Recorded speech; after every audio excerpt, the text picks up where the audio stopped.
পারে? আমাদের পূর্বপুরুষরা যে কথা বলে গেছে তাকে মিথ্যে। আমাদের খুব কঠিন সিদ্ধান্ত নিতে হবে।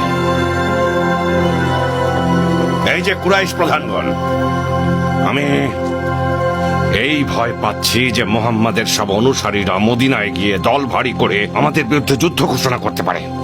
এ ব্যাপারে আপনাদের কি মতামত বলুন।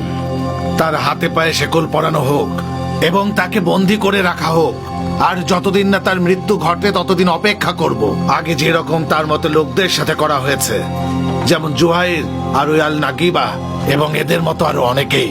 মনে হচ্ছে না এটা কোনো ভালো পরামর্শ। ও নাজ গোত্র থেকে এসেছে, আমি এনেছি যাতে ও বুদ্ধি দিয়ে সাহায্য করতে পারে। হ্যাঁ, ঠিক আছে, স্বাগতম তোমাকে। ভালো কি পরামর্শ দিতে চাও? উনি যা বললেন সেটা রব্বিল কাবার জন্য ভালো পরামর্শ হতে পারে না। তোমরা যদি তাকে বন্দী করো তাহলে এই খবর সকলের মধ্যে ছড়িয়ে যাবে, তারা আরো বেশি ক্রোধিত হয়ে আক্রমণ করতে আসবে। অন্য সমাধান বের করতে হবে। ওদের সংখ্যা দিন দিন বাড়ছে, তাই যা করার খুব তাড়াতাড়ি করতে হবে। অন্য কিছু ভাবো। শুনুন কুরাইশগণ, আমার মনে হয় তাদেরকে মক্কা থেকে চলে যেতে দেওয়া উচিত। তাদের কোনো রকম ক্ষতি করা ছাড়াই। সে হাসিম গোত্রের সন্তান, আর হাসিম গোত্রের ক্ষমতা সম্পর্কে সবাই জানেন।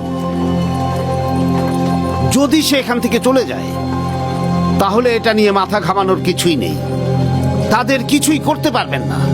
মনে হচ্ছে না এটা কোনো ভালো পরামর্শ। সবাই শুনুন আমার কথা। আপনারা কি তার সুমিষ্ট ও যুক্তিযুক্ত বাণীগুলো শোনেননি? এখান থেকে যেতে দিলে সে আরবের যে কোনো ভূমিতে গিয়ে সেখানের মানুষদের বশ করতে পারবে। কথা দিয়ে মানুষকে দলে ফেরানোর ক্ষমতা আছে তার। শুধু মিষ্টি কথা দিয়ে সে সবাইকে নিজের অনুসারী বানিয়ে ফেলবে। এরপর এখানে এসে আপনাদের কাছ থেকে এখানকার ক্ষমতা নিয়ে নেবে। এভাবেই সে আপনাদের উপর সবার প্রতিশোধ নেবে। তাই অন্য কোনো সমাধান বের করতেই হবে, না হলে আমাদের সবার জন্য কিন্তু বিপদ হবে। আমার কাছে এমন একটা সমাধান আছে যা তোমরা এখন পর্যন্ত কেউ ভাবতেও পারোনি। কি সমাধান আবুল হাকাম? আমরা প্রত্যেকটা গোত্র থেকে একজন শক্তিশালী মানুষ নিয়ে আসব, আর তাদের সবার হাতে একটা করে ধারালো। তারপর সবাই মিলে ওর কাছে যাব। আমাদের কেউ একজন ওর উপর হামলা করবে, খুন করবে ওকে। এতে করে এর জন্য আমরা দায়ী হব না।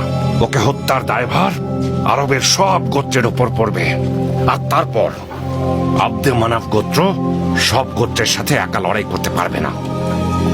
তখন তারা এই হত্যার ক্ষতিপূরণ চাইবে, আর আমরা সেটা পরিশোধ করে দেব। আমার মনে হয় উনি ঠিক বলছেন। অতি উত্তম সমাধান আবুল হাকাম। আমার মনে হয় এটাই ঠিক হবে। নাজগোত্রের লোকটা কোথায় গেল? হ্যাঁ, এরপর রাসূলুল্লাহ সাল্লাল্লাহু আলাইহি ওয়াসাল্লাম আবু বকর রাদিয়াল্লাহু তাআলা আনহুকে ডেকে এই সিদ্ধান্ত জানালেন যে তিনিও হিজরত করতে চান। এরপর আবু বকর রাদিয়াল্লাহু তাআলা আনহু রাসূলের সাথে হিজরত করার ইচ্ছা পোষণ করলেন। এমনকি তিনি হিজরতের সব প্রস্তুতি নিয়ে ফেলেছিলেন এবং কাফেলাকে নেতৃত্ব দেওয়ার সব রকম দায়িত্ব পড়েছিল আব্দুল্লাহ ইবনে উরাইখের উপর। তখন আবু বকর যুবক আব্দুল্লাহকে দায়িত্ব দিলেন কুরাইশদের ষড়যন্ত্রের খবর সাওর গুহায় রাসূল এবং আবু বকরের কাছে নিয়মিত পৌঁছে দেওয়ার জন্য। তিনি ওনার কন্যা আসমাকেও সফরের জন্য খাদ্যের ব্যবস্থা করতে বললেন। সেই সময় জিব্রাইল আল্লাহর রাসূলের নিকট এসে জানালেন,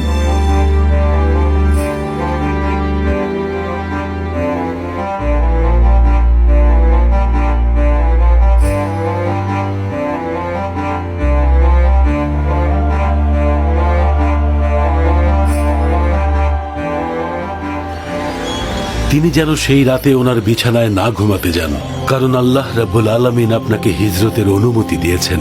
যখন রাত নেমে আসলো, শত্রুরা বাইরে অপেক্ষা করছিল। যখনই রাসূল ঘুমাবেন তখনই তাকে খুন করার জন্য ঝাঁপিয়ে পড়বেন তারা। আল্লাহর রাসূল দরজার বাইরে একজনকে দেখে আলী রাদিয়াল্লাহু তাআলা আনহুকে ডেকে বললেন, তুমি আমার বিছানায় শুয়ে পড়ো আর নিজেকে চাদর দিয়ে ঢেকে দাও, নিশ্চিন্ত থাকো, তোমার কোনো বিপদ হবে না। এরপর রাসূলুল্লাহ সাল্লাল্লাহু আলাইহি ওয়াসাল্লাম